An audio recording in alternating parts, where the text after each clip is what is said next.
En el desarrollo de la política sobre este asunto, debemos dar énfasis a atender las dificultades que las situaciones de violencia doméstica presentan, particularmente a mujeres y menores, para preservar su integridad física y emocional, procurar su seguridad y salvar sus vidas. La violencia doméstica es una de las manifestaciones más críticas de los efectos de la inequidad en las relaciones entre hombres y mujeres. Las ideas, actitudes y conductas discriminatorias también permean las instituciones sociales llamadas a resolver y a prevenir el problema de la violencia doméstica y sus consecuencias. Los esfuerzos de estas instituciones hacia la identificación, comprensión y atención del mismo han sido limitados y en ocasiones inadecuados. El gobierno de Puerto Rico se reafirma en su compromiso constitucional de proteger la vida, la seguridad y la dignidad de hombres y mujeres. Además, reconoce que la violencia doméstica atenta contra la integridad misma de la familia y de sus miembros y constituye una seria amenaza a la estabilidad y a la preservación de la convivencia civilizada de nuestro pueblo. Como política pública, el gobierno de Puerto Rico repudia enérgicamente la violencia doméstica por ser contraria a los valores de paz, dignidad y respeto que este pueblo quiere mantener para los individuos, las familias y la comunidad en general. A través de esta política pública se propicia el desarrollo, establecimiento y fortalecimiento de remedios eficaces para ofrecer protección y ayuda a las víctimas, alternativas para la rehabilitación de los ofensores y estrategias para la prevención de la violencia doméstica. Pues como dijo Laura, soy la presidenta de la Comisión de la Mujer, así que quería darles la bienvenida nuevamente a nombre de nuestra presidenta Anaíma Rivera Lacén y de todas las integrantes de la Comisión de la Mujer que me acompañan, muchas de ellas hoy aquí. Para nosotras siempre es motivo de alegría recibir a colectivos de derechos humanos que como nosotras pues trabajan en beneficio de las mujeres y por consiguiente del país entero.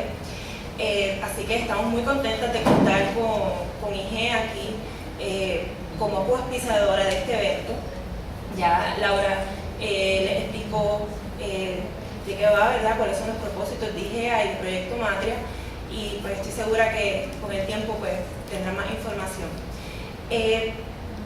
Para nosotras, hablar de la Ley 54 después de haber alcanzado las enmiendas que estamos todavía celebrando, fue un momento especial y también por obligación, un momento en que nos detenemos a reflexionar y a pensar cómo fue que llegamos a este punto.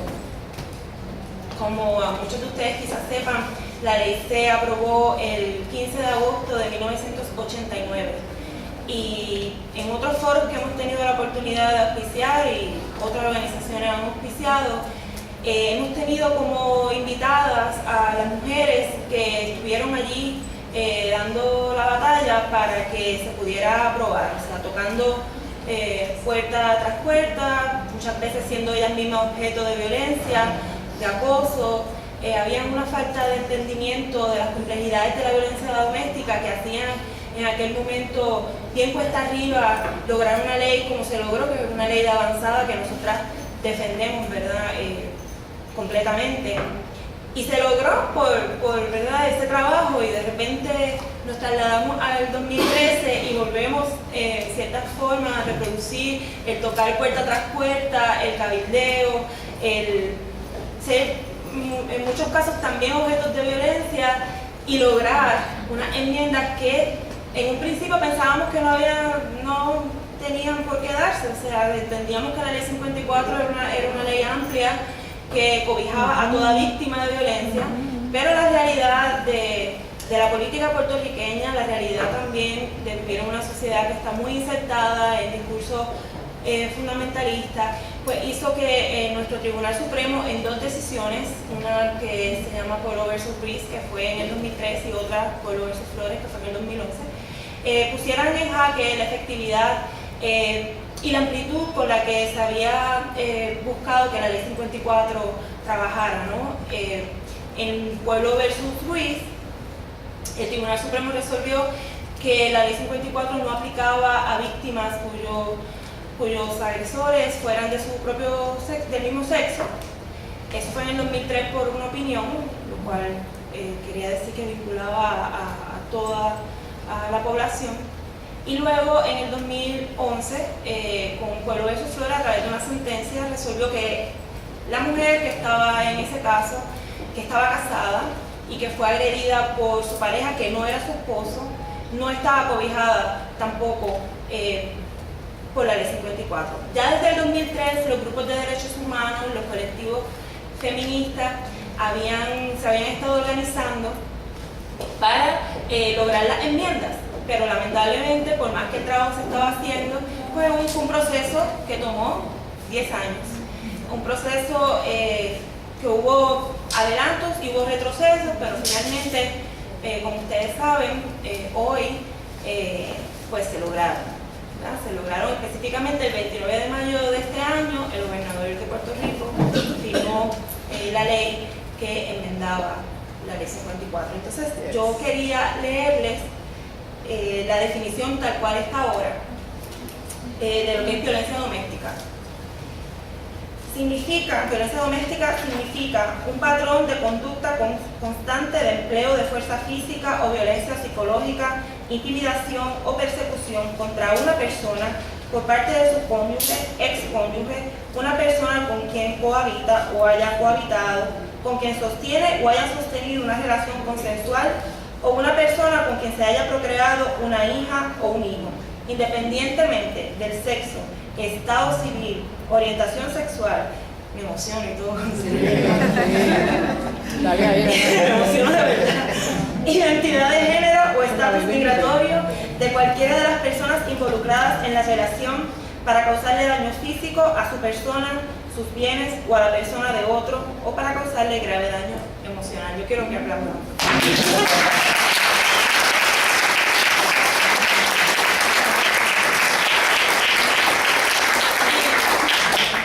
Y pido un aplauso porque aunque lo que estoy diciendo, ¿verdad?, es un fenómeno que causa mucho dolor y mucho sufrimiento a miles de familias puertorriqueñas, hoy precisamente estaba hablando con una periodista y le decía, mire, este proceso de lograr las enmiendas sacó a flote todo el trabajo que todavía hay que hacer, la mucha manipulación que hay, la mucha tergiversación, el mucho odio que existe, pero al mismo tiempo sacó a flote una población que entiende la importancia de la Ley 54, que convocó a sectores que por primera vez nos unimos para un mismo fin, y sacó también a flote una defensa. Yo creo que se demostró que el pueblo de Puerto Rico entiende la Ley 54 como una herramienta de defensa, ¿verdad?, de derechos humanos. Yo creo que eso también salió y por eso es que se lograron las enmiendas. Por lo tanto, pues por eso pido un aplauso, porque me parece que sí es motivo de celebración. Pues bien, como dijo Laura, más bien mi función acaba de facilitar la conversación entre las dos compañeras. Ambas tienen vasta experiencia sobre el tema, tienen perspectivas diferentes, obviamente, porque trabajan ahora mismo en ámbitos distintos, pero verán que tienen muchos puntos en común, porque cualquier persona defensora que haya trabajado directamente con víctimas de violencia doméstica, vamos a poder compartir unos conocimientos en común, ¿verdad?, de lo que es, como dicen uno por ahí, la brecha en la calle. Así que yo quería que Mari Carmen, que es una abogada que todos los días está viendo casos de violencia doméstica en los tribunales del país y en otras instancias, porque Mari Carmen es de las que va con su clienta donde tenga que ir por defenderla, así que no se limita al trabajo en los tribunales. Quería, y sobre todo con mujeres de servicios legales, que obviamente pues son mujeres vulnerables, económicamente vulnerables. Así que quería que ella, bueno, reaccionara primeramente a lo que yo digo, la celebración, ¿verdad?, de haber conseguido las enmiendas, pero también desde un punto de vista de tu experiencia como abogada litigante y que, ¿cómo lo ves? cómo lo ves en vista de las enmiendas, pero también de lo que tú vives desde antes de que se dieran? Sí, muchas gracias.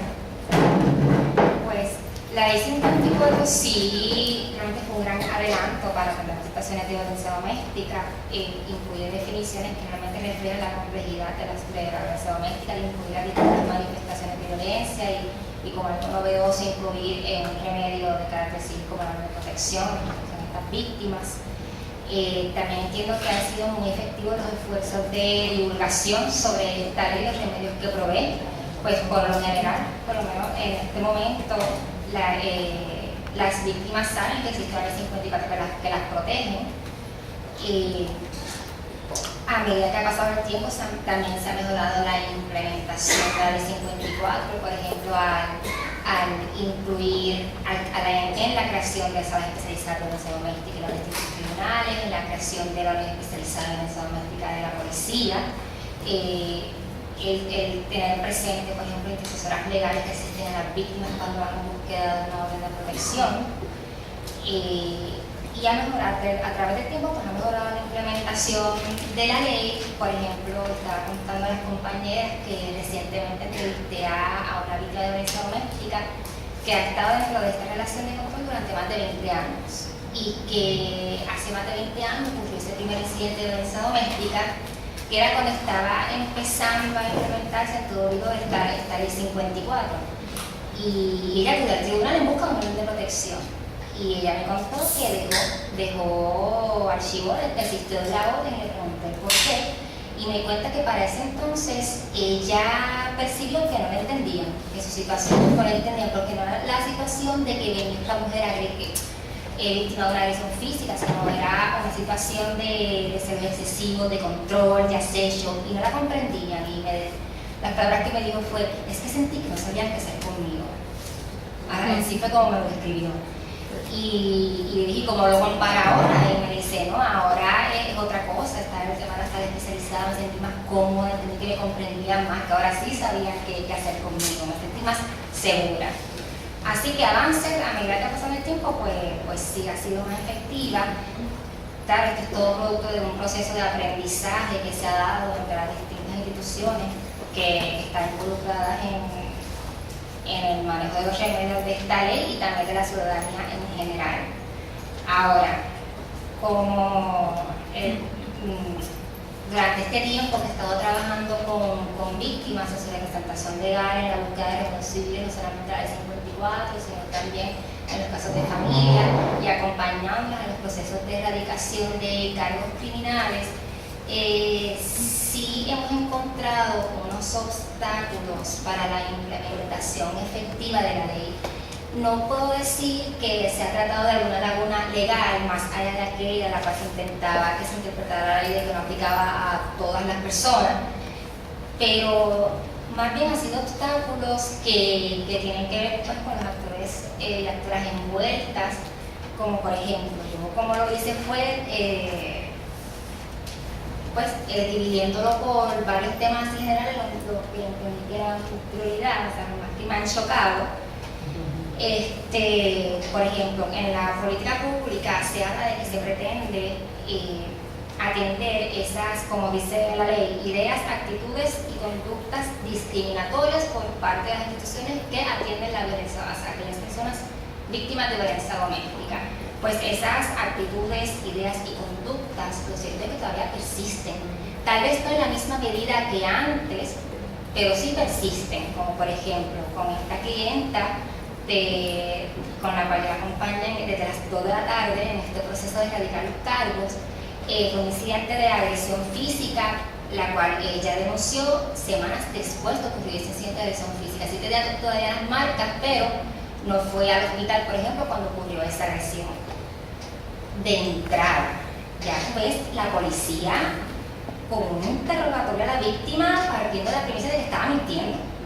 O sea, un trato bien, yo estaba al lado de ella y es que era un trato humillante. Era un trato humillante. Entonces, para cómo fuimos al cuartel, se nos ubicaron donde también estaba el agresor, lo único que nos dividía era de estas paredes de cubículo y tú escuchabas el agresor llorando, que cómo va a ser, que sí, tal. Y viene la policía, nosotros escuchando y la policía diciendo, tranquilo, si que ya no fue al hospital, no va a parar en nada. Escuchando eso. Pero con la misma línea de estas ideas, actitudes y conducta discriminatoria, yo trato de decir a aquellas personas en las cuales intersectan distintas características que las hacen más vulnerables en comparación con otras personas, como por ejemplo son aquellas personas que más bien, por ejemplo, estaba trabajando en esta comunidad y esta situación de estas dos mujeres, las dos de la misma comunidad, mujeres de escasos recursos económicos. Una de las mujeres era blanca y ciudadana, víctima de violencia doméstica. Estaba esta otra mujer que era pobre, negra, pero sin papeles, en incidentes distintos en que una fue víctima, llamó a la policía, que era la blanca ciudadana, no le quisieron tomar la querella. Pero a la otra, la policía atendió la querella y lo que hizo fue deportarla junto con el agresor. Con la y pues ese tipo de actitudes y conductas de los distintos funcionarios y funcionarios pues realmente hacen efectiva la aplicación de esta ley. Otro obstáculo que me he encontrado ha sido falta de guías o una interpretación uniforme de las distintas disposiciones de la ley. Por ejemplo, cuando uno adquiere una orden de protección, lo primero, cuando lo otorgan, lo que hacen es, peticionado o peticionada, que sepa que con esto se da notificado y empiezan a explicar las condiciones, los reglamentos. No puede tener ningún tipo de comunicación, ni directamente ni a través de terceros. Esto es nada, mensaje de texto, absolutamente nada. Entonces, en una situación como una clienta que sí ya le había notificado a la otra parte de la orden de protección, inmediatamente notificaron y escribió un mensaje de texto diciéndole: acabo de recibir la orden, tenemos que hablar. Si nosotros, teniendo con toda esa evidencia que se demuestra más algo razonable de que la persona violó la orden de protección, porque la ley 54 tipifica como delito violar una orden de protección, un delito grave.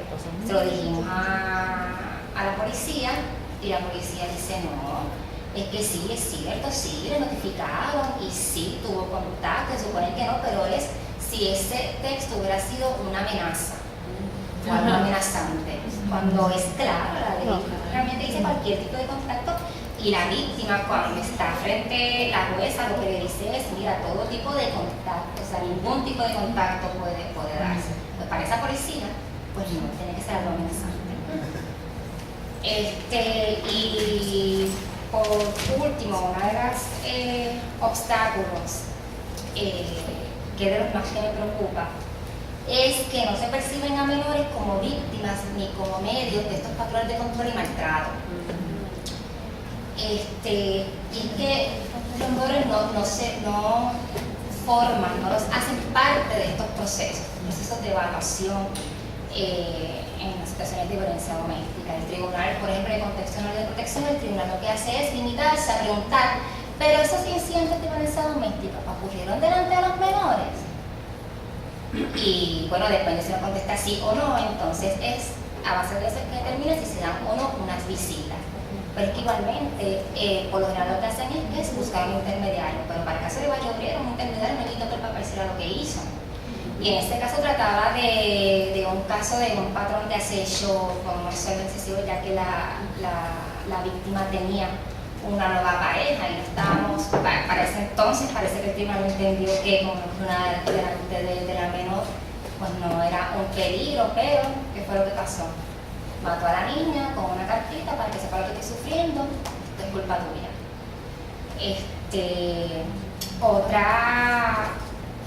Otra manifestación de cómo y es que no es una resistencia al ver cómo se utilizan los menores como un medio de control y maltrato es en las situaciones que imponen visitas y está pasando muchos casos que utilizan esas visitas para llevar a cabo privaciones ilegales de custodia y entonces después legalizarlas pidiendo una orden de protección. O sea, me explico con este ejemplo. Pues llega esta clienta, esta víctima desesperada porque no sabe dónde está su hijo y entiende que el agresor lo secuestró, por decirlo de alguna manera.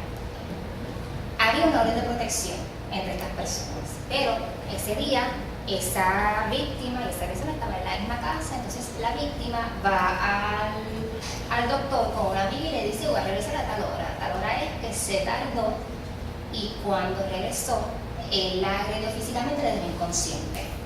En eso él se llevó a la menor, que tenía menos de un año, y fue a una hora de San Juan a conseguir una orden de protección bajo la ley 246, que es de protección a menores, diciendo que la mamá era una drogadicta, que la mamá cuestiones de higiene, cuestiones de alimentos, que era una negligente, las alegaciones estereotipadas que utilizan muchos papás y mamá. Pero en ese caso se la dieron ex parte, es decir, que le dieron rápido una orden de protección entregándole a ese papá agresor la custodia de ese menor, cuando él lo que había hecho era secuestrar a ese niño, y se la dieron, y durante todo este tiempo mi clienta inconsciente en su casa. Y se vino a enterar de todo esto cuando fue a la policía a decir: mira, aquí en la privación de custodia busquen a mi hija, tengo entendido que debe estar en esta dirección. Cuando la policía va a esa dirección a buscar a la menor, viene que hace el papá: a mí no tengo la protección, me entregaron la custodia de la menor. Y la recuperarla pues fue todo un proceso, pero está pasando esto con el tema de las visitas, pues resistencia al ver cómo la situación de violencia doméstica afecta a los menores. Y esto lo que hace es que de cierta manera ¿no? afecta la implementación efectiva de esta ley, pues no solamente como mecanismo de medio de control y de maltrato, sino también para lograr acceso a esa víctima. Estas son solo varias de las situaciones con las que me he encontrado que suponen obstáculos a la implementación efectiva de la ley. Mario, ¿quieres reaccionar a eso? Que también tuviste una época en que te tocó, y quizás sería bueno poner en contexto cuando lo hiciste y en comparación con las historias que está contando Mari Carmen, si hay mucha diferencia o si no. Sí, bueno, yo creo que con la ley 54 hay un antes y hay un después, ¿verdad? Y esa es una de las cosas que tenemos que tener bien presentes.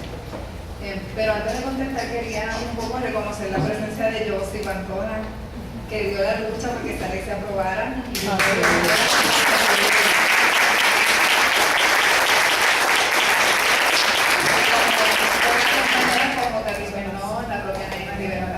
Realmente hemos tenido un ejército de guerreras por la equidad que llevan muchos años dando esa milla extra que hace falta para que lleguemos a lo que tenemos hoy en día. Y bueno, y tenemos muchas nuevas guerreras que están también ya incorporándose a este trabajo porque nos quedan cosas por hacer. Entonces, regresando al tema de la ley 54, yo digo que hay un antes y un después en múltiples niveles. Número uno, cuando la ley se fue a aprobar en el 89, había gente que decía que no hacía falta. Todavía hay gente que lo dice, que no hace falta, que violencia es violencia. Pero en aquel momento fue mucho más difícil lograr la comprensión de los legisladores y legisladoras, porque entendían que no hacía falta, entendían que era un asunto privado, y los legisladores tenían terror a que se aprobara el artículo de agresión sexual en el matrimonio. Porque antes de eso, violar a tu esposa era legal, era permisible. A partir de la ley 54, no. Además de eso, cuando la ley finalmente se aprueba, pasó lo que nos puede pasar ahora con las enmiendas para parejas del mismo sexo, que llegaban las mujeres a los cuarteles a radicar querellas y los policías simplemente no sabían qué hacer con ellas, como muy bien explicó Mari Carmen. No sabían qué hacer, no sabían cuál era el protocolo a seguir, intervenían como consejeros amorosos, reconciliadores, intervenían entonces grupos religiosos también con la idea de que el matrimonio es para toda la vida, que un retiro lo iba a resolver la situación de violencia en el matrimonio. Así que no había una comprensión del círculo de poder y control que existe en una relación de violencia doméstica, y se pensaba que era algo pasajero. ¿Por qué? Porque culturalmente también se nos ha construido para pensar que el matrimonio es el eje de la sociedad, y eso todavía lo estamos combatiendo hoy en día con entidades como Puerto Rico por la Familia, que está clamando que va a haber un apocalipsis por culpa de los homosexuales y la perspectiva de género. Así que tuvimos que trabajar un proceso educativo muy intenso. Claro, algunas nos incorporamos más tarde, pero aún así todas hemos vivido experiencias como las que está contando Mari Carmen.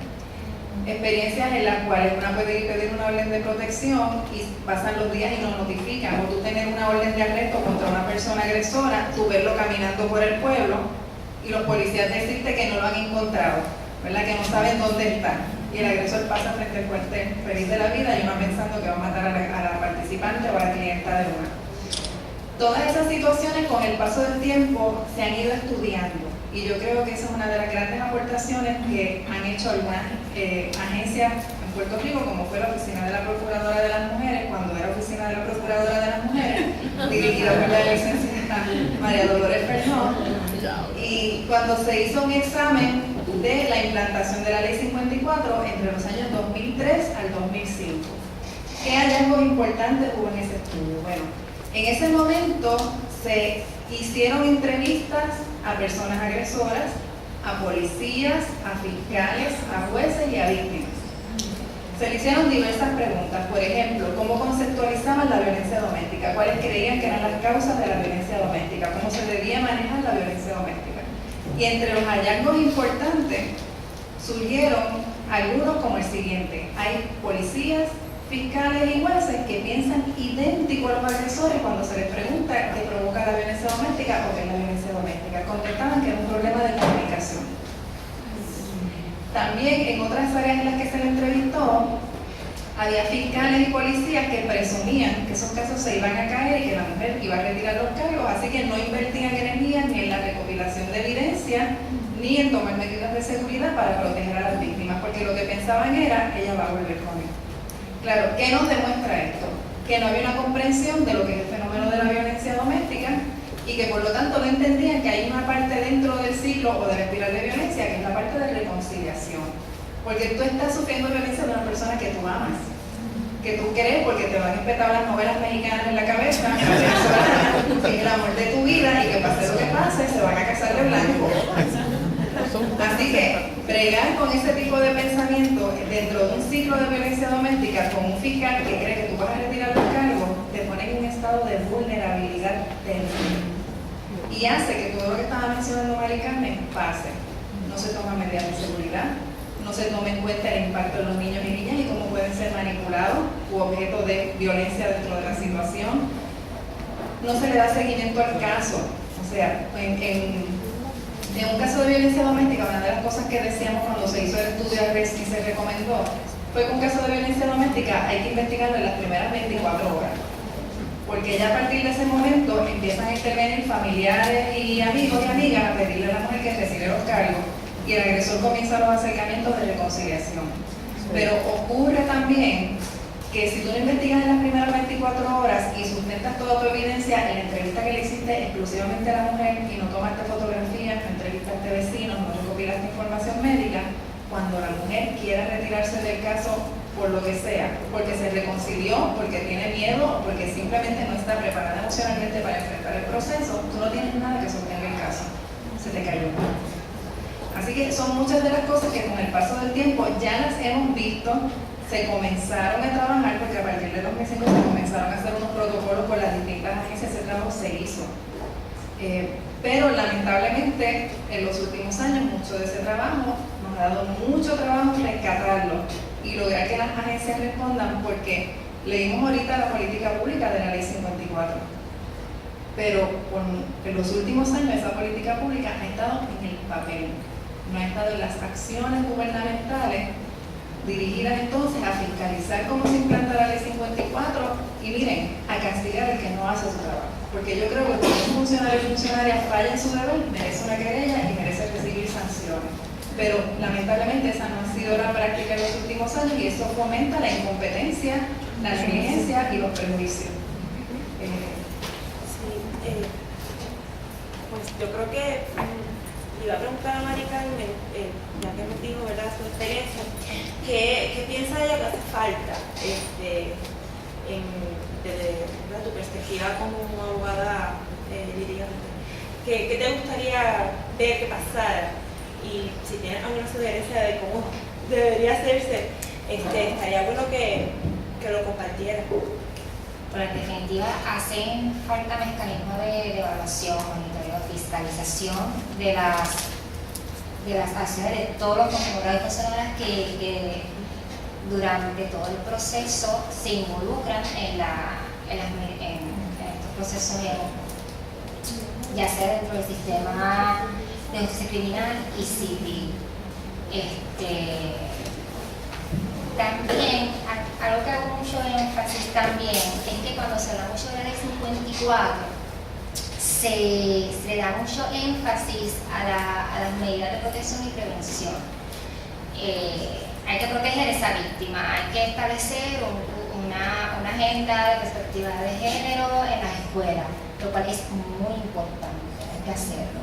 Pero yo creo que es muy importante que, como bien dice la política pública, porque se habla muy poco de esa parte de la política pública, es cuando se habla de que esa política pública también quiere propiciar el establecimiento, desarrollo y fortalecimiento de aquellas alternativas de rehabilitación de la persona agresora.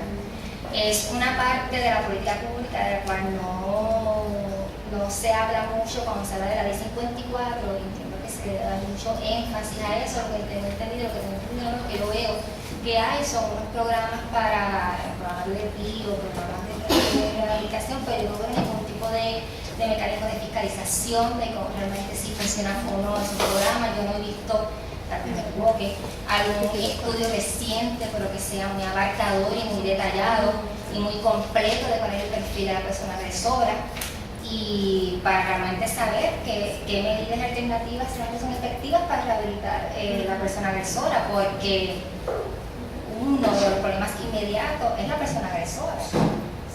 Si hay mucho énfasis en enfoque en la víctima, hay que proteger a la víctima, claro que sí, pues realmente es trasladar el problema de un lugar a otro. Y realmente